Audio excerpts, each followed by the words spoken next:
Hi hello ನಮಸ್ತೆ. ಎಲ್ಲ CTET ಪರೀಕ್ಷೆಯನ್ನು ಬರೆಯುತ್ತಿರುವಂಥ ಎಲ್ಲ ಸ್ಪರ್ಧಾತ್ಮಕ ಆಕಾಂಕ್ಷಿಗಳಿಗೂ ನಮಸ್ಕಾರ.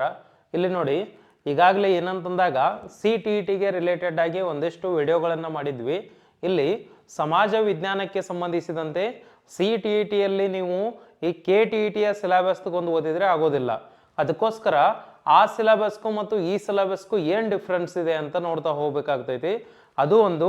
ಇನ್ನೊಂದು ಏನಂತಂದಾಗ ಇಲ್ಲಿ 6ನೇ ತರಗತಿಯಿಂದ 8ನೇ ತರಗತಿಯವರೆಗೂ ಮಾತ್ರ ಸಿಲೆಬಸ್ ಇರೋದ್ರಿಂದ ಮೊದಲು ನೀವು ಕನ್ನಡದಲ್ಲಿ ಸಿಲೆಬಸ್ ಅಂತ ತಿಳ್ಕೊಳ್ಳಿ. ಕನ್ನಡದಲ್ಲಿ ನೀವು ಕಾನ್ಸೆಪ್ಟ್ ತಿಳ್ಕೊಂಡಿದ್ರಿ ಅಂತಂದ್ರೆ ಅದನ್ನು ಇಂಗ್ಲೀಷ್ನಲ್ಲಿ ಇಂಪ್ಲಿಮೆಂಟ್ ಮಾಡ್ಬೋದು. ನೀವು ಡೈರೆಕ್ಟಾಗಿ ಇಂಗ್ಲೀಷ್ಗೆ ಹೋಗ್ತೀರಿ ಅಂತಂದ್ರೆ ಯಾರ್ದೆಲ್ಲ ಇಂಗ್ಲೀಷ್ ಭಾಳಷ್ಟು ಚಲೋ ಇದೆ, ಒಳ್ಳೆಯದಿದೆ, ಅವ್ರು ಏನು ಮಾಡಿ ನೇರವಾಗಿ ಇಂಗ್ಲೀಷ್ ಬುಕ್ಕನ್ನು ಓದಿ. ಯಾರಿಗೆ ಇಂಗ್ಲೀಷ್ ಕಷ್ಟ ಆಗುತ್ತೆ, ನಾನು ಕನ್ನಡದಲ್ಲಿ ಅರ್ಥ ಮಾಡ್ಕೊಂಡು ಇಂಗ್ಲೀಷ್ನಲ್ಲಿ ಬರೀತೀನಿ ಅಂತ ಯಾರೆಲ್ಲ ಅನ್ಕೊಂಡಿದ್ದೀರಿ ಅವರೆಲ್ಲರೂ ಕೂಡ ಈ ವಿಡಿಯೋನ ನೋಡ್ರಿ. ಮತ್ತೇನಂತಂದಾಗ ನೀವು KTETಯಲ್ಲಿ ಇಂಗ್ಲೀಷನ್ನು ಚೂಸ್ ಮಾಡಿ ಇಂಗ್ಲೀಷನ್ನು ಬರೆದಿರ್ತಾರೆ 30 ಮಾರ್ಕ್ಸ್ಗೆ. ಅಲ್ಲಿ ಒಂದು ನಿಮಗೆ 20 ಮಾರ್ಕ್ಸ್ ಬಿದ್ದಿದ್ದಾವೆ, 18+ ಬಿದ್ದಿದ್ದಾವೆ ಅಂತಂದ್ರೆ ನಿಮಗೆ ಇದೆಲ್ಲ ಅರ್ಥ ಆಗ್ತೈತಿ. ನೀವೇನು ಮಾಡ್ಬೇಕಂತಂದ್ರೆ ಕನ್ನಡದಲ್ಲಿ ತಿಳ್ಕೊಂಡು ಇಂಗ್ಲೀಷ್ನಲ್ಲಿ ಓದಬೇಕು, ಅದನ್ನು ಇಂಪ್ಲಿಮೆಂಟ್ ಮಾಡ್ಕೋಬೇಕು. ಯಾಕಂತಂದ್ರೆ ನೀವು ಪ್ಯಾಸೇಜನ್ನು ಓದಿ ಅರ್ಥ ಮಾಡ್ಕೊಂಡು ಬರ್ದಿರ್ತೀರಿ. ಅದೇ ರೀತಿ ನೀವು ಕ್ವಶನನ್ನು ಓದಿ ಅರ್ಥ ಮಾಡ್ಕೊಂಡ್ರಿ ಅಂತಂದ್ರೆ ಆನ್ಸರ್ ಗೊತ್ತಾಗ್ತೈತಿ. ಅದು ಗೊತ್ತಾಗಬೇಕಂತಂದ್ರೆ ನಿಮಗೆ ಮೊದಲು ಕಾನ್ಸೆಪ್ಟ್ ಗೊತ್ತಿರಬೇಕು. ಈಗ ನೋಡಿ, ನಮ್ಮಲ್ಲಿ ಕನ್ನಡದಲ್ಲಿ ಇರುವಂಗ ಸಮಾಜ ವಿಜ್ಞಾನವನ್ನು ತೆಗೆದುಕೊಂಡಾಗ ನಮ್ಮದು ಹೆಂಗಿತ್ರಿ, ಈಗ ನಾವು ಓದಾಕ್ ಸ್ಟಾರ್ಟ್ ಮಾಡಿದ್ವು ಅಂತಂದ್ರೆ ನಮ್ಮಲ್ಲಿ ಯಾವ ರೀತಿಯಾಗಿ ಬರ್ತಿತ್ತು ಅಂತಂದ್ರೆ ಇಲ್ಲಿ ಆಧಾರಗಳು ಅನ್ನೋದು ಕಾನ್ಸೆಪ್ಟ್ ಆಗ್ತಿತ್ತು ಮೊದಲನೇದಾಗಿ. ಆದರೆ ಇಲ್ಲಿ ಆ ರೀತಿ ಇಲ್ಲ. ಭೂಮಿಯ ಮೇಲೆ ಸ್ಥಳಗಳನ್ನು ಗುರುತಿಸುವುದು ಇದೇ ಇಂಗ್ಲೀಷ್ನಲ್ಲೂ ಇರ್ತೈತಿ. ಹಾಗಾದ್ರೆ ಪ್ಲೇಸ್ಗಳನ್ನು ಅರ್ತ್, ಭೂಮಿ ಅಂದ್ರೆ ಅರ್ತ್ ಪ್ಲೇಸ್, ಇಂಗ್ಲೀಷ್ನಾಗ 2 ವರ್ಡ್ ಗೊತ್ತಾಯ್ತು. ಅರ್ತ್ ಮೇಲೆ ಪ್ಲೇಸ್ಗಳನ್ನು ಗುರುತಿಸುವುದು ಅಂದ್ರೂ ಒಂದ, ಭೂಮಿಯ ಮೇಲೆ ಸ್ಥಳಗಳನ್ನು ಗುರುತಿಸುವುದು ಅಂದ್ರೂ ಒಂದ. ಇದು ನಿಮಗೆ ಡಿಕ್ಟು ಇಂಗ್ಲೀಷ್ ಟು ಇಂಗ್ಲೀಷನ್ನ ಬೇಕಂತಂದ್ರೆ ಏನಾಗ್ತೈತಿ ಅಂತಂದಾಗ ನಿಮ್ಗೆ ಅರ್ಥ ಆಗೋದಿಲ್ಲ. ಅದಕ್ಕೋಸ್ಕರ ಹಾಗಾದ್ರೆ ಸರ್ ಇಲ್ಲಿ ಯಾವುದಕ್ಕೆ ಫೋಕಸ್ ಜಾಸ್ತಿ ಮಾಡಬೇಕು, ಇದರಲ್ಲಿ ಎಲ್ಲವನ್ನ ಓದ್ಕೊಂತ ಹೋಗ್ಬೇಕು ಏನಿಲ್ಲೋ, ಅದಕ್ಕೆ ನಾನು ನಿಮಗೆ ಡೈರೆಕ್ಟಾಗಿ ಎಲ್ಲಿ ಕ್ವಶನ್ ರೈಸ್ ಆಗ್ತೈತಿ ಅದನ್ನು ತಿಳಿಸ್ತಾ ಹೋಗ್ತೀನಿ. ಇಲ್ಲಿ ನೋಡಿ, ನಾವು ಮ್ಯಾಪ್ಗಳನ್ನು ತೆಗೆದುಕೊಂಡಾಗ ನೀವು ನಕ್ಷೆಗಳು ಅಂತ ಕರಿತೀರಿ. ಆ ನಕ್ಷೆಗಳನ್ನು ತೆಗೆದುಕೊಂಡಾಗ ಇಂಗ್ಲೀಷ್ನಲ್ಲಿ ಏನಂತೀವಿ, ಮ್ಯಾಪ್ ಅಂತ ಕರಿತೀವಿ. ಆ ಮ್ಯಾಪ್ಗಳ ಭಾಗಗಳನ್ನು ನೋಡ್ತಾ ಹೋದಾಗ ನೋಡಿ, ನಾವು ಇವನ್ನೆಲ್ಲ ಎದರ ಮೇಲೆ ಗುರುತಿಸ್ತೀವಿ ಅಂತಂದ್ರೆ ಅಟ್ಲಾಸ್ ಮೇಲೆ ಗುರ್ತಾ ಮಾಡ್ತೀವಿ. ಅಟ್ಲಾಸ್ ಅನ್ನೋದು ನಿಮಗೆ ಇಂಗ್ಲೀಷ್ನಾಗ ಬಂದರೂ ತಿಳಿತೈತಿ. ಇನ್ನು ಟೈಪ್ಸ್ ಆಫ್ ಮ್ಯಾಪ್ಸ್ ಅಂತ ತೆಗೆದುಕೊಂಡಾಗ ಇಲ್ಲಿ ವಿಧಗಳನ್ನು ತೆಗೆದುಕೊಂಡಾಗ ಪ್ರಮುಖವಾಗಿ ನೋಡಿ, ಇಲ್ಲಿ ಒಂದು ಫಿಸಿಕಲ್ ಮ್ಯಾಪ್ ಬರ್ತೈತಿ, ಭೌತಿಕ ನಕ್ಷೆ, ಫಿಸಿಕಲ್ ಕಂಡೀಷನ್ಸ್ ಅಂತಂದ್ರೆ ಏನ್ರಿ, ಇಲ್ಲಿ ಮೌಂಟೇನ್ಸ್ ಇರ್ತಾವು, ಓಷಿಯನ್ಸ್ ಇರ್ತಾವು, ಆಮೇಲೆ ರಿವರ್ಸ್ ಇರ್ತಾವು, ಆಮೇಲೆ ನೈಸರ್ಗಿಕ ಸ್ವರೂಪಗಳಿರ್ತಾವು. ಯಾವ ರೀತಿ ಭೂ ಸ್ವರೂಪಗಳು ಇರ್ತಾವ ಹಂಗ ಇವೆಲ್ಲವೂ ಕೂಡ ಏನಂತಂದಾಗ ನಾವು ಫಿಸಿಕಲ್ ಮ್ಯಾಪ್ನಲ್ಲಿ ನೋಡ್ತೀವಿ. Physical map first one. Second one political map, ರಾಜಕೀಯ ನಕ್ಷೆಗಳು. ಪೊಲಿಟಿಕಲ್ ಮ್ಯಾಪ್ ಅನ್ನು ಕನ್ಸಿಡರ್ ಮಾಡಿದಾಗ ಇಲ್ಲಿ ನಮಗೇನು ಗೊತ್ತಾಗ್ತೈತಿ ಅಂತಂದ್ರೆ ಸ್ಟೇಟ್ಗಳ ಬಗ್ಗೆ ಗೊತ್ತಾಗ್ತೈತಿ, ನಿಮ್ಮ ಗಡಿಯ ಭಾಗಗಳ ಬಗ್ಗೆ, ಬಾರ್ಡರ್ಸ್ಗಳ ಬಗ್ಗೆ ಗೊತ್ತಾಗ್ತೈತಿ, ನಗರಗಳ ಬಗ್ಗೆ ಗೊತ್ತಾಗ್ತೈತಿ. ಇವೆಲ್ಲವನ್ನ ನಾವು ಎಲ್ಲಿ ಓದ್ತೀವಿ ಅಂತಂದ್ರೆ ಫಿಸಿಕಲ್ ಮ್ಯಾಪ್ನಲ್ಲಿ ಓದ್ತೀವಿ. ಇನ್ನು ವಿಷಯಾಧಾರಿತ ಮ್ಯಾಪ್ಗಳು ಅಂತ ಇರ್ತಾವೆ, ಸಬ್ಜೆಕ್ಟ್ ವೈಸ್ ಮ್ಯಾಪ್ ಅಂತ ಇರ್ತೈತಿ. ಪರ್ಟಿಕ್ಯುಲರ್ ವಿಷಯವನ್ನು ಮಾತ್ರ ಹೇಳ್ತಿರ್ತಾವು. ಅದು ಯಾವ ರೀತಿ ಅಂತಂದಾಗಿಲ್ಲಿ ಯಾವುದೋ ಒಂದು ಇದನ್ನು ತೆಗೆದುಕೊಂಡಾಗ ಈಗ ರಸ್ತೆ ಅಂತ ಇರ್ತೈತಿ, ಕೇವಲ ರಸ್ತೆ ಬಗ್ಗೆ ಅಷ್ಟೇ ಹೇಳಬೇಕು. ಕಾಲುವೆ ಅಂತ ಇರ್ತಂದ್ರೆ ಕಾಲುವೆ ಬಗ್ಗೆ ಮಾತ್ರ ಹೇಳಬೇಕು. ಅದರ ಹೊರತಾಗಿ ಏನಂತಂದಾಗ ಚಾರ್ಟ್ಗಳ ಬಗ್ಗೆ, ಈಗ ಒಂದು ಯಾವುದೋ ಒಂದು ಪಾರ್ಟ್ಸ್ ಆಫ್ ಬಾಡಿ ಅಂತಿದೆ, ಆ ಚಾರ್ಟ್ಗಳ ಬಗ್ಗೆ ಮಾತ್ರ ಹೇಳಬೇಕು. ನಕ್ಷೆ ಅಂತಂದ್ರೆ ಎಲ್ಲದಕ್ಕೂ ಮ್ಯಾಪ್ ಅಂತ ಕರಿತೀವಿ. ಅದರಲ್ಲಿನ ಟೈಪ್ಸ್ ಬರ್ತಾವು.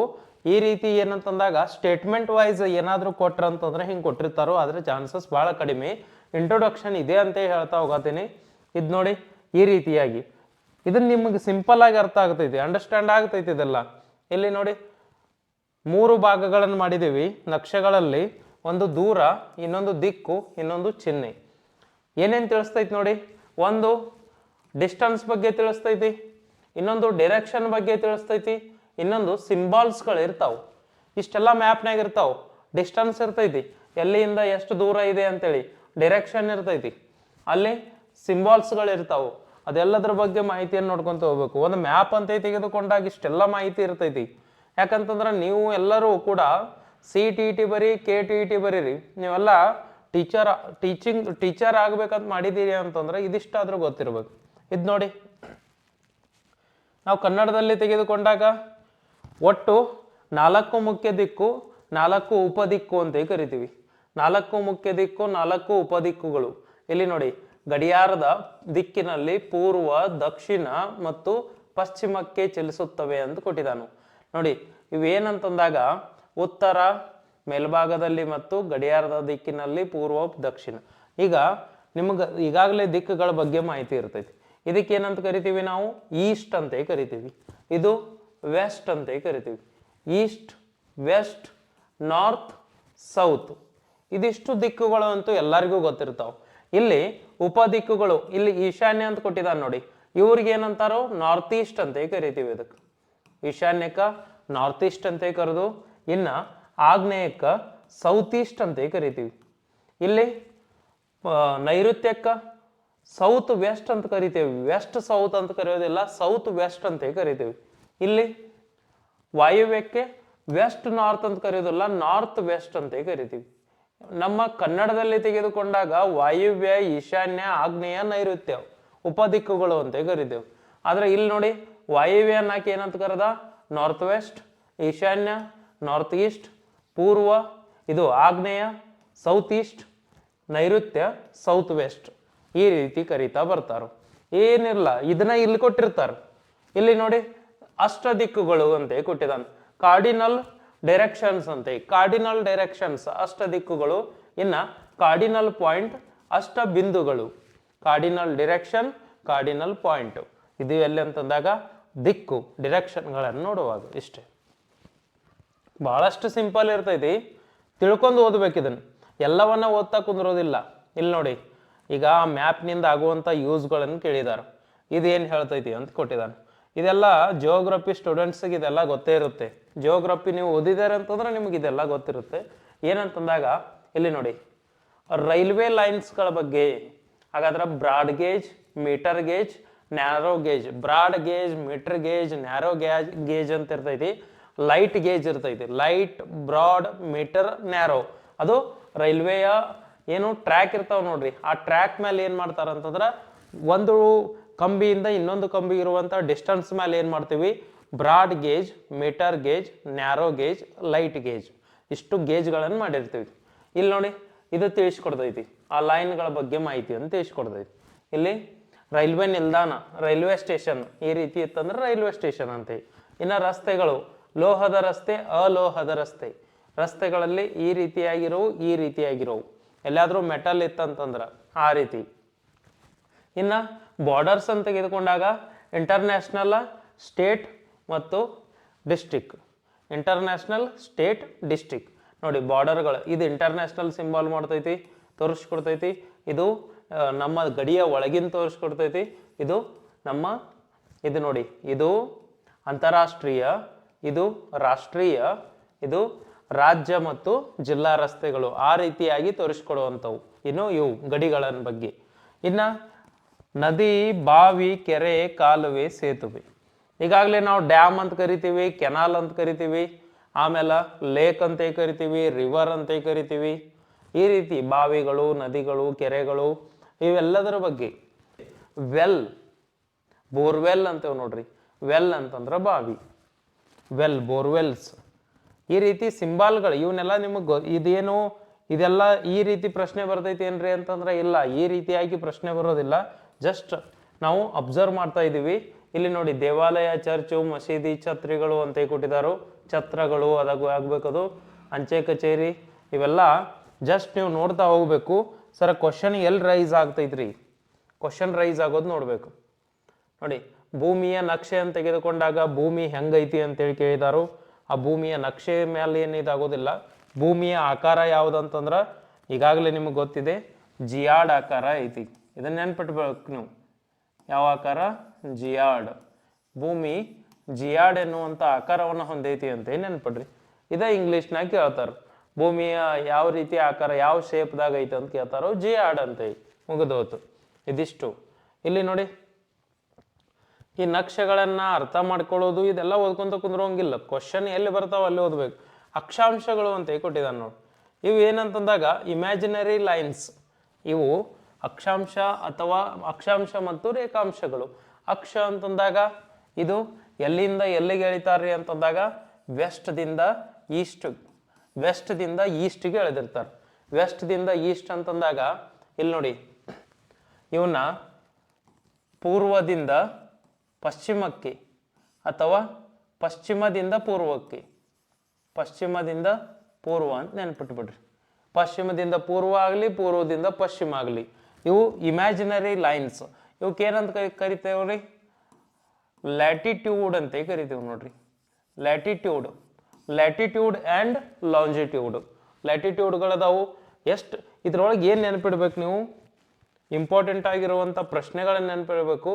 ಸಮಭಾಜಕ ವೃತ್ತ, ಅಕ್ಷಾಂಶ, ಸಮಾಂತರ ರೇಖೆ ಇವೆಲ್ಲ ಕೊಟ್ಟಿದ್ದಾನು. ಅಕ್ಷಾಂಶದ ಸಮಾಂತರ ರೇಖೆ ಎಂದು ಕರೆಯುವರು ಅಂತೇಳಿ 0 ಡಿಗ್ರಿ ಇಲ್ಲಿ ನೆನಪಿಡ್ಬೇಕು. 0 ಡಿಗ್ರಿ ಸಮಭಾಜಕದ್ದೇನೈತಿ ಇದಕ್ಕೆ ಭೂಮಧ್ಯ ರೇಖೆ ಅಂತ ಕರಿತೀವಿ. ಇದು ಭೂಮಿಯನ್ನ ಮೆಡಲ್ ಆಗಿ ದಾಟಿ ಹೋಗೋದ್ರಿಂದ ಭೂಮಧ್ಯ ರೇಖೆ ಅಂತ ಕರಿತೀವಿ. ಟೋಟಲ್ ಅಕ್ಷಾಂಶಗಳು ಎಷ್ಟದಾವು ಅಂತ ಕೇಳ್ತಾರೆ ಕ್ವಶನ್. ಇದಕ್ಕೆ ನೀವು ನೆನಪಿಡಬೇಕು.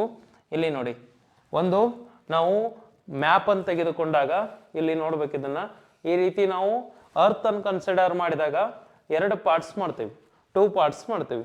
2 ಪಾರ್ಟ್ಸ್ನಲ್ಲಿ ಇಲ್ಲಿ ಅಕ್ಷಗಳು ಅಂತಂದಾಗ ಈ ರೀತಿ ಇಲ್ಲಿ ವೆಸ್ಟ್ದಿಂದ ಈಸ್ಟ್ವರೆಗೂ ಬಂದಿರುವಂಥವು ಇಮ್ಯಾಜಿನರಿ ಲೈನ್ಸ್. ಈ ಲೈನ್ಸ್ಗಳು ಎಷ್ಟದಾವು ಅಂತಂದಾಗ ಇಲ್ಲಿ ನೋಡಿ, ಇದು ನಾರ್ತ್. ಇಲ್ಲಿ ನಾರ್ತ್ ಇದೊಂದು ಭಾಗ ಮಾಡ್ತೀವಿ, ಇಲ್ಲಿ ಸೌತ್ ಇದೊಂದು ಭಾಗ ಮಾಡ್ತೀವಿ. ಇಲ್ಲಿ ಎಷ್ಟದಾವು ಅಂತಂದ್ರೆ ಇಲ್ಲೇ 90 ನೋಡಿ, ಇಲ್ಲಿ 90 ಅದಾವು, ಇಲ್ಲಿ 90 ಅದಾವು. ಸರ್ 90 + 90 ಎಷ್ಟು ಅಂತಂದಾಗ 180 ಅಂತಂತರಿ. ರಾಂಗ್, 180 ಅಲ್ಲ ನೋಡಿ. ಟೋಟಲ್ ಲ್ಯಾಟಿಟ್ಯೂಡ್ ಎಷ್ಟಂದಾಗ 181 ಏನದಾವು ಅಂತಂದ್ರೆ ಇಲ್ಲಿ ಅಕ್ಷಾಂಶಗಳದಾವು. 181 ಅಕ್ಷಾಂಶಗಳು. ಇಲ್ಲಿ ಮಾಹಿತಿಯನ್ನು ಕೊಡ್ತಾರೆ ನೋಡ್ರಿ. ಇಲ್ಲಿ ಏನು ಕೊಟ್ಟಿದ್ದಾರೆ ನೋಡಿ, ಉತ್ತರಕ್ಕೆ 90, ದಕ್ಷಿಣಕ್ಕೆ 90 ಇದೆ ಅಂತ ಮಾಹಿತಿಯನ್ನು ಕೊಡ್ತಾನೋ. ಟೋಟಲ್ ಆಗಿ ನಾವು ಓವರ್ ಆಲ್ ಆಗಿ ಕನ್ಸಿಡರ್ ಮಾಡಿದಾಗ 181 ಅದಾವು. ಇದಿಷ್ಟು ಇಲ್ಲಿ ತಿಳ್ಕೊಬೇಕು, ಇದಿಷ್ಟನ್ನು ಓದಬೇಕು. ಇಲ್ಲಿ ಇದೆಲ್ಲ ಮಾತು ಬರ್ತೈತಿ. ಇವ ಏನೇನು ಆಗ್ತಾವು, ಹೆಂಗೆ ಆಗ್ತಾವು ಅದ್ರ ಬಗ್ಗೆ ಇರ್ತೈತಿ ನೋಡಿ. ಸಮಭಾಜಕ ವೃತ್ತದ ಸುತ್ತಲೂ ಬಿಸಿಯಾಗಿರೋದ್ರಿಂದ ಅದಕ್ಕೆ ಏನಂತ ಕರೀತಾರೋ ಅಂತ ಕೇಳಿದಾನು. ಟಾರಿಡ್ ಅಂತ ಕರೀತಾರೆ ನೋಡ್ರಿ. ಹಾಟ್ ಆಗಿರೋದ್ರಿಂದ, ಅದು ಬಿಸಿ ಆಗಿರೋದ್ರಿಂದ ಟಾರಿಡ್ ಅಂತ ಕರೀತಾರು. ಇಂಥವು ನೋಡ್ಕೊಂಡಿರ್ಬೇಕು. ಇಲ್ಲಿ ಇದು ಜಿಯೋಗ್ರಫಿಯಲ್ಲಿ ಇನ್ನೂ ಬಹಳಷ್ಟು ವೈಡ್ ಆಗಿ ಬರ್ತೈತಿ, ಅಲ್ಲಿ ನೋಡೋಣ. ನೋಡಿ, ಇಲ್ಲಿದೆ ನೋಡಿ ಇಮ್ಯಾಜಿನರಿ ಲೈನ್ಸು. ಇದು ಲ್ಯಾಟಿಟ್ಯೂಡ್, ಇಲ್ಲಿಂದ ಈ ರೀತಿ ಬಂತು ಲಾಂಜಿಟ್ಯೂಡು, ಇಲ್ಲಿಂದ ಹೋಯ್ತು ಲ್ಯಾಟಿಟ್ಯೂಡು. ಇದಕ್ಕೆ ನಾವೇನಂತ ಕರಿತೀವಿ? ಲ್ಯಾಟಿಟ್ಯೂಡ್ ಅಂತ ಕರಿತೀವಿ. ಇಲ್ಲಿ ಐತಿ ನೋಡಿ. ಈ ರೀತಿಯಾಗಿ ನಾರ್ತ್ದಿಂದ ಸೌತ್ವರೆಗೂ ಇರೋದಕ್ಕೆ ನಾವೇನಂತ ಕರಿತೀವಿ? ಲಾಂಜಿಟ್ಯೂಡ್ ಅಂತ ಕರಿತೀವಿ. Longitude, latitude. ಈ ರೀತಿಯಾಗಿ ತಿಳ್ಕೊಂಡ್ರೆ ಅಂತಂದ್ರೆ ಸಾಕು. ಇಲ್ಲಿ ಏನು ಭಾಳ ಇರೋದಿಲ್ಲ. ಇವು ಎಷ್ಟು ಇರ್ತಾವ್ರಿ ಅಂತಂದ್ರೆ 360 ಇರ್ತಾವೆ. 360 ಟೋಟಲ್ 360. ಅವು 181, ಇದು 360. ಅದ್ಯಾಕೆ 181 ಆಯಿತು ಅಂತಂದ್ರೆ ಒಂದು ಇಕ್ವಟೋರಿಯಲ್ ಇದೆ ನೋಡಿ, ಸಮಭಾಜಕ ರೇಖೆ ಅಂತ ಕರಿತೀವಿ. ಅದು ಭೂಮಧ್ಯ ರೇಖೆ, ಅದ್ರಗೋಸ್ಕರ ಇಷ್ಟಾಗಿದ್ದು. ಎಷ್ಟು ಸಿಂಪಲ್ ಇದೆ ನೋಡಿ ಇದು. ಈ ಮ್ಯಾಪನ್ನು ನಾವು ಕನ್ನಡದಲ್ಲಿನೂ ಓದಬೇಕು, ಇಂಗ್ಲೀಷ್ನಲ್ಲಿನೂ ಓದಬೇಕು. ಅದನ್ನು ನಾವು ತಿಳ್ಕೊಂಬಿಟ್ಟು ಅಂತಂದ್ರೆ ಮುಗಿದೋತು. ಇಲ್ಲಿ ಲ್ಯಾಟಿಟ್ಯೂಡ್ ಅಂತ ತೆಗೆದುಕೊಂಡಾಗ ಎಲ್ಲಿ ವೆಸ್ಟ್ದಿಂದ ಈಸ್ಟ್ವರೆಗೂ, ಲಾಂಜಿಟ್ಯೂಡ್ ಅಂತ ತೆಗೆದುಕೊಂಡಾಗ ನಾರ್ತ್ದಿಂದ ಸೌತ್ವರೆಗೂ. ಲಾಂಗ್ ಇತ್ತಂದ್ರೆ ಲಾಂಜಿಟ್ಯೂಡು, ಇಲ್ಲಿ ಇದು ಈ ರೀತಿಯಾಗಿತ್ತಂದ್ರೆ ಲ್ಯಾಟಿಟ್ಯೂಡು. ಮುಗಿದೋಯ್ತು. 181 ಆಮೇಲೆ 360. ನೆನ್ಪಿಟ್ಬಿಡ್ರಿ, ಯಾವಾಗೂ ಮರೆಯೋಂಗಿಲ್ಲ. ಇಲ್ಲೇ ರೇಖಾಂಶ ಅಂತ ಕೊಟ್ಟಿದ್ದಾನು. ಆ ರೇಖಾಂಶದ ಬಗ್ಗೆ ಮಾಹಿತಿಯನ್ನು ಹೇಳ್ಕೊಂತ ಹೋಗಿದ್ದಾರೆ. ಜಸ್ಟ್ ಏನು ಮಾಡಿಲ್ಲ ಅವರು. ಇದಕ್ಕೆ ಏನಂತ ಕರಿತೀವಿ ಅಂತಂದ್ರೆ ಇಲ್ಲಿ ಯಾವ ಸ್ಥಳದ ಮೂಲಕ ಭೂಪ್ರಧಾನ ರೇಖಾಂಶ ಯಾವ ಸ್ಥಳದ ಮೂಲಕ ದಾಟಿ ಹೋಗಿದೆ ಅಂತ ಕೇಳ್ತಾರೋ ಈಗ ಎರಡು ಭಾಗ ಮಾಡಿದಂತಂದ್ರೆ ನಾವು ಸಮಭಾಜಕ ರೇಖೆ ಅಂತ ಕರಿತೀವಿ, ಇಕ್ವಟೋರಿಯಲ್ ಅಂತ ಕರಿತೀವಿ. ಆದ್ರೆ ಇಲ್ಲೊಂದು ಬರ್ತೈತಿ ನೋಡಿ, ಪ್ರೈಮ್ ಮೆರಿಡಿಯನ್. ಮೆರಿಡಿಯನ್ ಅಂತಂದ್ರೆ ಈಗನ್ ಗೊತ್ತು, ಇದೊಂದು ನೆನಪಿಡಿ. ಮೇರಿ ಅಂತಂದ್ರ ಮಧ್ಯ, ಮಧ್ಯ. ಡಿಯನ್ ಅಂತಂದ್ರ ದಿನ, ಅಂದ್ರ ಮಿಡಲ್ ಡೇ ಅಂತಂದಂಗ. ಪ್ರೈಮ್ ಮೆರಿಡಿಯನ್ ಅಂತಂದ್ರ ಮಧ್ಯದ ದಿನ, ಮಿಡಲ್ ಮಧ್ಯ ದಿನ ಅಂತಂದಂಗ ಮೆರಿಡಿಯನ್ ಅಂತ ಕರಿತೀವಿ. ಈ ರೀತಿ ಈ ಪ್ರೈಮ್ ಮೆರಿಡಿಯನ್ ಅನ್ನೋದು ಎಲ್ಲಿ ದಾಟಿ ಹೋಗಿದೆ ಅಂತ ಕೇಳ್ತಾರೆ. ಇದು ಎಲ್ಲಿ ದಾಟಿ ಹೋಗಿದೆ? ಈಗಾಗಲೇ ನಮಗೆ ಗೊತ್ತೈತಿದ್ರದ GMT ಅಂತ ಕರಿತೇವೆ ನಾವು. GMT ನೋಡಿ, ಇದನ್ನ ನಾವು ಸ್ಟೇಟ್ ಸಿಲೆಬಸ್ನಾಗೂ ಓದಿದೆವು, ಗ್ರೀನ್ವಿಚ್ ಮೆರಿಡಿಯನ್ ಟೈಮ್. ಇದೆಲ್ಲ ಎಲ್ಲೈತಿ ಅಂತಂದ್ರೆ 8th ಸಿಲೆಬಸ್ನಲ್ಲಿ ಸ್ವಲ್ಪ ಸ್ವಲ್ಪ ಕಟ್ಟಿದ್ದಾರೆ. ಇದನ್ನ ಇವ್ರು ಈಗಾಗಲೇ ತಗೊಂಡಾರೆ. ಇದೇ ನೋಡಿ NCERT ಮತ್ತು DSCERT ಇರುವಂಥ ಡಿಫ್ರೆನ್ಸ್ ಇದೆ. ಇದ ನಮಗೆ 8th ಸಿಲೆಬಸ್ನಲ್ಲಿ ಬರ್ತೈತಿ. ಎಲ್ಲಿ ನಾವು ನೋಡಿ ಸ್ಟೇಟ್ ಸಿಲೆಬಸ್ ಓದ್ಕೊಂತ 6ನೇದಾಗ ಕುಂತ್ರೆ ಸಿಗೋದಿಲ್ಲ. ಇದು 8th ಸಿಲೆಬಸ್ನಲ್ಲಿ ಐತಿ, ಇಲ್ಲಿ 6th ಇದೆ. ಹಾಗಾದ್ರೆ ಇದಕ್ಕಿಂತ ಅವ್ರು ಎಷ್ಟು ಅಂತಂದಾಗ 2 ವರ್ಷ ಮುಂದದಾರ ನೋಡಿ. ಅದಕ್ಕೋಸ್ಕರ ಇದನ್ನ ನೋಡಬೇಕು. ಎಲ್ಲಿ ಹಾದೋಗಿದೆ ನೋಡಿದು 1884, 1884 ಇಂಗ್ಲೆಂಡಿನ ಲಂಡನ್ ಪ್ರದೇಶವಾದ ಗ್ರೀನ್ವಿಚ್ ಮೂಲಕ ಹಾದು ಹೋಗುವ ಪ್ರಧಾನ ಮೆರಿಡಿಯನ್ಗೆ ಅಂತಾರಾಷ್ಟ್ರೀಯ ಕಾಲಮಾನ ಮಾನದಂಡವಾಗಿದೆ ಎಂದು ಕೆಲವು ರಾಷ್ಟ್ರಗಳು ನಿರ್ಧರಿಸಿದರು. ಇದನ್ನ 0 ಡಿಗ್ರಿ ರೇಖಾಂಶ ಎಂದು ಗುರುತಿಸಲಾಗಿದೆ. ಹಾಗಾದ್ರೆ 0 ಡಿಗ್ರಿ ರೇಖಾಂಶ ಲಾಂಜಿಟ್ಯೂಡ ಎಲ್ಲಿಂದ ಪಾಸ್ಡ್ ಆಗಿದೆ ಅಂತಂದ್ರ ಇಂಗ್ಲೆಂಡಿನ ಗ್ರೀನ್ವಿಚ್ ನಗರದಿಂದ, ಗ್ರೀನ್ವಿಚ್ ಸಿಟಿಯ ಮೇಲೆ ದಾಟಿ ಹೋಗಿದೆ. ಅದನ್ನ ನೀವು ನೆನ್ಪಿಡ್ಬೇಕು. ಇದಿಷ್ಟನ್ನ ಇಲ್ಲಿ ನೆನಪಿಟ್ರೆ ಸಾಕು. GMT ಅಂತಂದ್ರ Greenwich meridian time, Greenwich meridian time. Total time zone ಎಷ್ಟದಾವು? ಈಗ ಟೋಟಲ್ ಟೈಮ್ ಝೋನ್ ಅಂತ ಕರಿತೀವಿ. ಆ ಟೈಮ್ ಝೋನ್ ಎಷ್ಟದಾವು ಅಂತಂದ್ರ 24 ಅದಾವು. ಟೋಟಲ್ 24 ಟೈಮ್ ಝೋನ್ ಅದಾವು. ಹೆಂಗೆ ನೆನ್ಪಿಡ್ಬೇಕು? ನಮ್ಮ ಅಶೋಕ ಚಕ್ರದಲ್ಲಿ 24 ರೇಖೆಗಳದಾವು, 24 ಟೈಮ್ ಝೋನ್. ವೇಳಾ ವಲಯ ಹೈಯೆಸ್ಟ್ ಅಂತಂದ್ರ ರಷ್ಯಾ ಅಂತ ನೆನ್ಪಿಡಿ. ಹೈಯೆಸ್ಟ್ ಯಾವುದು? ರಷ್ಯಾ ದೇಶ. ರಷ್ಯಾ ದೇಶ ಹೈಯೆಸ್ಟ್ ನೆನ್ಪಿಟ್ಬಿಡ್ಬೇಕು. ಟೋಟಲ್ ಅಂತ ತೆಗೆದುಕೊಂಡಾಗ ಇಲ್ಲಿ 21, 24, 24. ಇಲ್ಲಿ ನೋಡಿ ರೇಖಾಂಶ, ಸಮಭಾಜಕ ವೃತ್ತ ಇದೆಲ್ಲನೂ ಕೂಡ ಏನಂತಂದಾಗ ಜಸ್ಟ್ ಅಬ್ಸರ್ವ್ ಮಾಡ್ಕೊಂತ ಹೋಗ್ಬೇಕು. ಏನು ಕ್ವಶನ್ ಕೇಳ್ತಾನೆ ಅದನ್ನ ಅಷ್ಟು ಹೇಳ್ಕೊಂತ ಹೋಗಿರ್ತೇನೆ. ಇಲ್ಲಿ ನೋಡಿ ಇವೆಲ್ಲ ಕೊಟ್ಟಿದ್ದಾರೆ, ಇವೆಲ್ಲ ಇಷ್ಟೆಲ್ಲ ಮಾಹಿತಿ ಕೊಟ್ಟಿದ್ದಾನು. ಇದು ಯಾವುದನ್ನು ಜಾಸ್ತಿ ನಾವು ತಲೆ ಕೆಡಿಸ್ಕೊಂತಿಲ್ಲ. ಇಲ್ಲಿ ಗ್ರೀನ್ವಿಚ್ ಅನ್ನ ನಾವೇನಂತ ಕರಿತೀವಿ ಅಂತಂದ್ರೆ ಇಲ್ಲಿ GMT ಅಂದಾಗ ಗ್ರೀನ್ವಿಚ್ ಅನ್ನೋದು ಒಂದು ನೆನಪಿಡಿ. ಇಲ್ಲಿ ನೋಡಿ ಏನು ಗ್ರೀನ್ವಿಚ್ ಎಲ್ಲಿ ಹಾದೋಗಿದೆ, ಯಾವ್ಯಾವ ರೀತಿ ಅಂತ ಕೊಟ್ಕೊಂತ ಹೋಗಿದ್ದಾನು. ಇದನ್ನಿಷ್ಟನ್ನು ನೋಡ್ಕೋದು, ಜಾಸ್ತಿ ಇದ್ರ ಬಗ್ಗೆ ತಲೆ ಕೆಡಿಸ್ಕೋಂಗಿಲ್ಲ. ಇಲ್ಲಿ ನೋಡಿ ಗ್ರೀನ್ವಿಚ್ ಮೆರಿಡಿಯನ್ದ ಪ್ರಧಾನವಾಗಿರುವಂಥ ರೇಖೆಗಳ ಹಾದೋಗಿದ್ದು ಇದೆಲ್ಲ ಮಾಹಿತಿಯನ್ನು ಕೊಟ್ಟಿದ್ದಾನು. ನಿಮ್ಮ ತಲೆಯಾಗ ಒಂದು ಫಿಕ್ಸ್ ಆಗಿಬಿಡ್ಲಿ, GMT ಅನ್ನೋದು ಒಂದು ನೆನಪಿಡಿ. ಈಗ ಭಾರತವನ್ನು ತೆಗೆದುಕೊಂಡಾಗ ಭಾರತದ ಮೇಲೆ ನೋಡಿ ಇಲ್ಲಿ 75.8 ಎಲ್ಲಿ ಹಾದೋಗಿದೆ ರೇಖಾಂಶ ಅಂತ ಕೊಟ್ಟಿದ್ದಾನು. ಆದರೆ ನಮ್ಮದು ಪ್ರಧಾನವಾಗಿ ವೇಳಾವಲಯವನ್ನು ಕಂಡುಹಿಡಿಯುವಂಥದ್ದು, ವೇಳಾವಲಯವನ್ನು ತಿಳಿಸುವಂಥ ರೇಖಾಂಶ ಯಾವುದು ಅಂತಂದಾಗ ಇಲ್ಲಿ ಅಬ್ಸರ್ವ್ ಮಾಡಬೇಕು.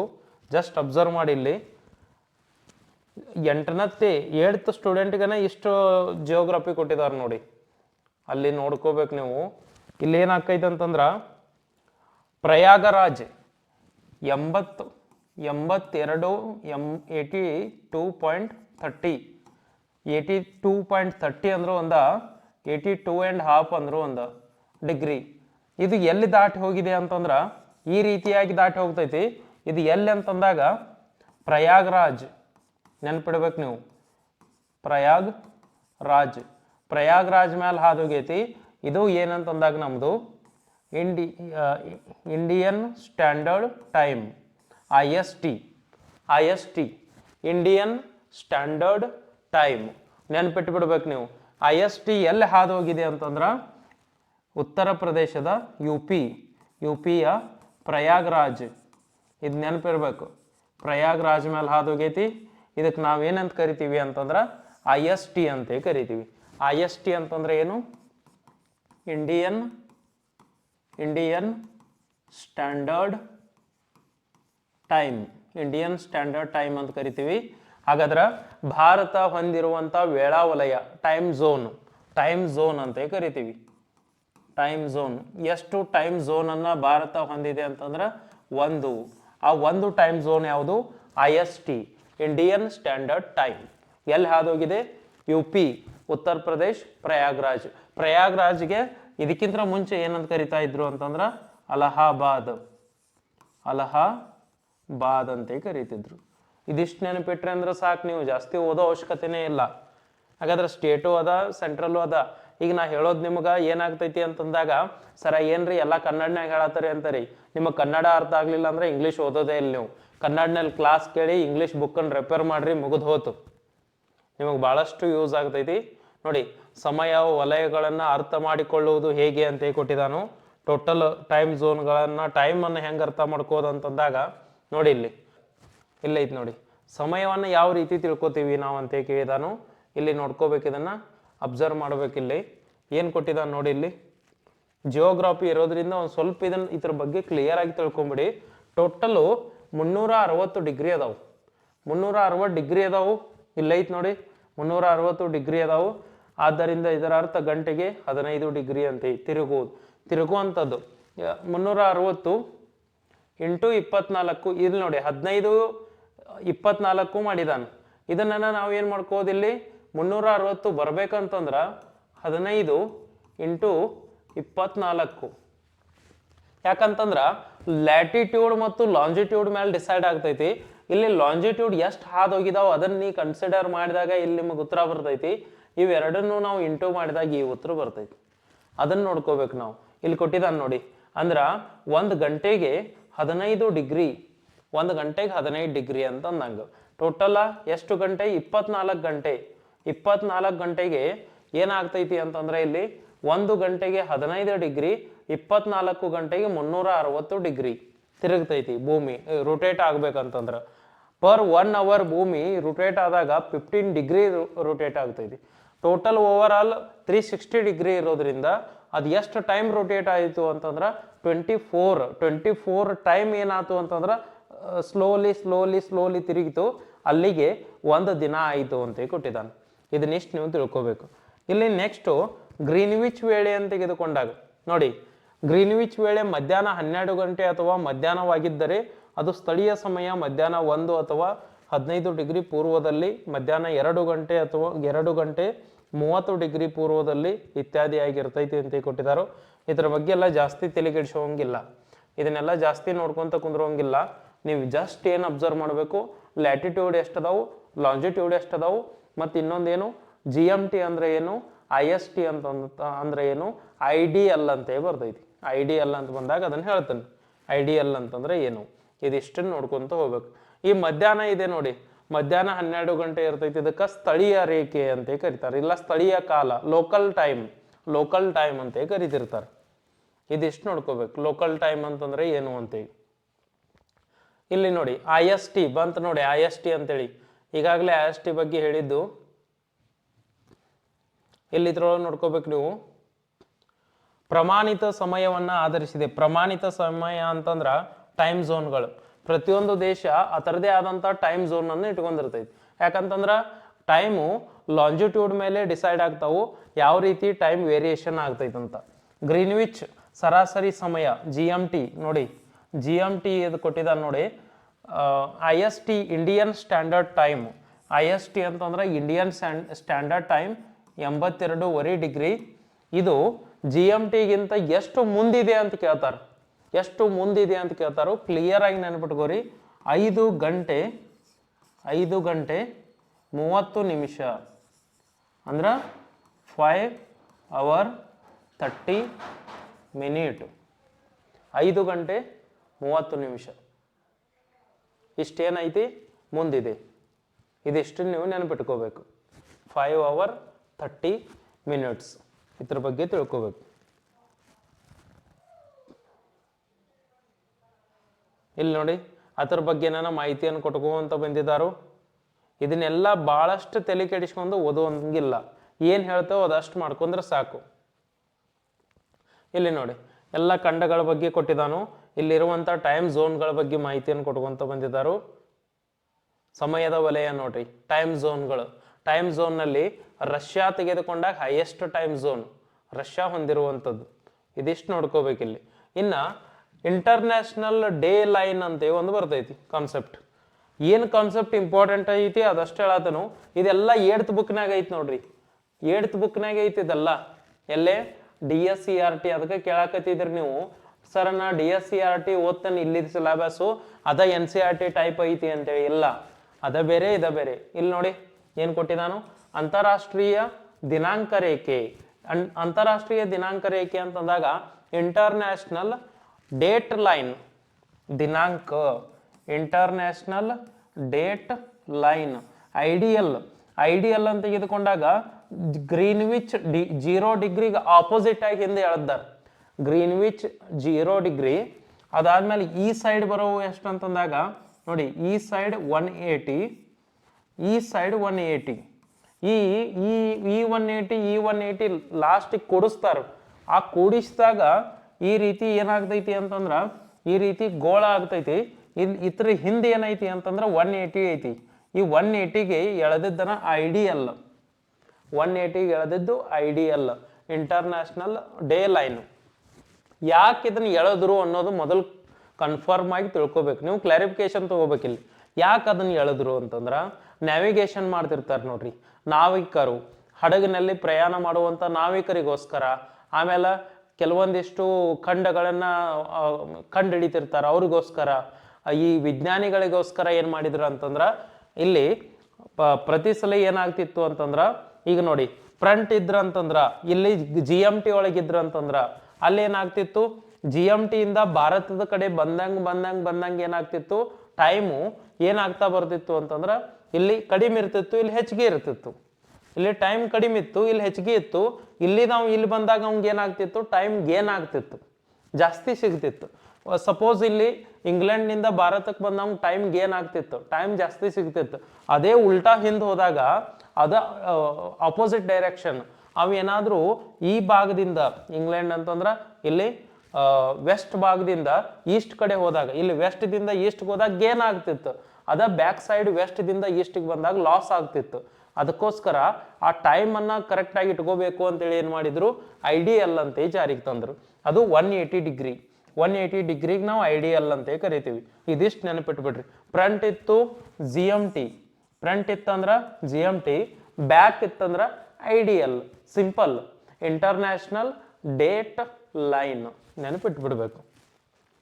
ಇಲ್ಲಿ ಫ್ರಂಟ್ ಇದ್ದಾಗ ವೆಸ್ಟ್ದಿಂದ ಈಸ್ಟ್ಗೆ ಹೋದಾಗ ಏನಾಯ್ತು, ಪ್ಲಸ್ ಆಯ್ತು. ಅದೇ ಬ್ಯಾಕ್ ಬಂದಾಗ ಮೈನಸ್ ಆಯ್ತು. ಯಾಕಂದ್ರೆ GMTಗಿಂತ ಭಾರತೀಯ ಸಮಯ ಎಷ್ಟು ಮುಂದೈತಿ, 5 ಗಂಟೆ 30 ನಿಮಿಷ ಮುಂದೈತಿ. ಮುಂದಿದ್ದಾಗ ಏನಾಗ್ಬಿಡ್ತಿತ್ತು ಅವಂಗ, ಇಲ್ಲೂ ಒಂದು ಟೈಮ್ ಸಿಗ್ತಿತ್ತು, ಇಲ್ಲೂ ಒಂದು ಸಿಗ್ತಿತ್ತು. ಹಿಂದೆ ಬಂದಾಗ ಲಾಸ್ ಆಗಕ್ಕೆ ಚಲೋ ಆಯಿತು. ಇದಿಷ್ಟನ್ನು ಇಲ್ಲಿ ನೆನಪಿಟ್ಟು ಬಿಡೋದು. ಇದು ನೋಡಿ ಮ್ಯಾಪ್ ಅನ್ನು ಕೊಟ್ಟಿದ್ದಾರು. ಮ್ಯಾಪ್ನಲ್ಲಿ ತೋರಿಸಿದಾರೆ ನೋಡಿ, ಇಲ್ಲಿ ಎಷ್ಟೆಷ್ಟು ಟೈಮ್ ವಲಯಗಳದ ಇದೈತಿ ಅಂತ ಕೊಟ್ಟಿದ್ದಾನು. ಸಮಯದ ವಲಯಗಳು GMTಗೆ ಸಂಬಂಧಿಸಿದಂತೆ ಕೊಟ್ಟಿದ್ದಾರೆ. ಇನ್ನು ಅಂತಾರಾಷ್ಟ್ರೀಯ ದಿನಾಂಕ ರೇಖೆಯನ್ನು ಇದ್ರ ಬಗ್ಗೆ ಮಾಹಿತಿಯನ್ನು ಕೊಟ್ಟಿದ್ದಾರೆ ನೋಡ್ರಿ. ಇದನ್ನೆಲ್ಲ ನೋಡ್ಕೋಬೇಕು. ಏನು ಜಾಸ್ತಿ ಇಲ್ಲ, ಇದೇನು ಅಷ್ಟೆಲ್ಲ ನೋಡ್ಕೊಂತ ಕುದುರೋಂಗಿಲ್ಲ. ಜಸ್ಟ್ ಬೇಸಿಕ್ ಐತಿ, ಬೇಸಿಕ್ ಆಗಿ ಇನ್ಫಾರ್ಮೇಶನ್ ಕೊಟ್ಟಿದ್ದಾರೆ ನೋಡ್ರಿ. ಎಲ್ಲವೂ ಕೂಡ ಬೇಸಿಕ್ ಆಗಿರುವಂಥದ್ದು. ಇಲ್ಲಿ ಏನಂತಂದ್ರೆ ಕೇವಲ ಈ ಪಾಠ 1 ತೆಗೆದುಕೊಂಡಾಗ, ಇದು ಯಾವ ಪಾಠ ಆಗಿತ್ತು, ಇಲ್ಲಿ 1ನೇ ಪಾಠ 1 ತೆಗೆದುಕೊಂಡಾಗ ಇಲ್ಲಿ ಇದ್ರ ಬಗ್ಗೆ ನೋಡಿ ಏನಿತ್ತಿತ್ರ ಹೆಸರು. ಪ್ರಮುಖವಾಗಿ ಇಲ್ಲಿ ಭೂಮಿಯ ಮೇಲೆ ಸ್ಥಳಗಳನ್ನು ಗುರುತಿಸುವುದು, ಇದಿಷ್ಟೇ ಆಗಿತ್ತು. ಇದನ್ನ ನೀವು ಇಂಗ್ಲೀಷ್ನಾಗ ಓದ್ರೂ ಇದನ್ನ ಓದ್ತರಿ, ಕನ್ನಡದಾಗ ಓದ್ರೂ ಇದ ಓದ್ತರಿ. ಕೀ ಪಾಯಿಂಟ್ಗಳು ಏನಂತಂದಾಗ ಇಲ್ಲಿ ಪ್ರಮುಖವಾಗಿ ಲಾಂಜಿಟ್ಯೂಡ್ ಮತ್ತು ಲ್ಯಾಟಿಟ್ಯೂಡನ್ನು ನೋಡ್ಕೋಬೇಕು.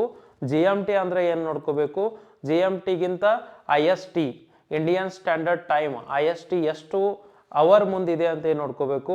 ಟೋಟಲ್ ಟೈಮ್ ಝೋನ್ಸ್ ಎಷ್ಟು ಅದಾವ ಅಂತ ನೋಡ್ಕೋಬೇಕು. 24 ಟೈಮ್ ಝೋನ್ಸ್ ಅದಾವು.